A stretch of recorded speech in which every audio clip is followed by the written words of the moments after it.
And then in 1940, probably the best thing that ever happened to me happened. I married Pat, who's sitting over here. We had a rather difficult time after we were married, like so many of the young couples who may be listening to us. I practiced law. She continued to teach school. Then in 1942, I went into the service.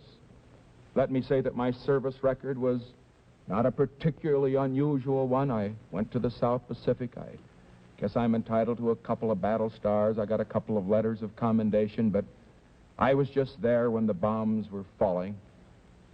And then I returned to the United States, and in 1946, I ran for the Congress. When we came out of the war, Pat and I, Pat, during the war, had worked as a stenographer and in a bank and as an economist for a government agency. And when we came out, the total of our savings from both my law practice, her teaching, and all the time that I was in the war, the total for that entire period was just a little less than $10,000.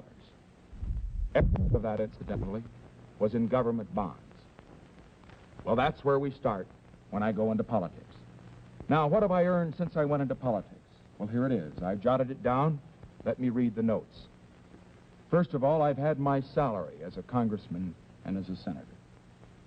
Second, I have received a total in this past 6 years of $1,600 from estates which were in my law firm at the time that I severed my connection with it.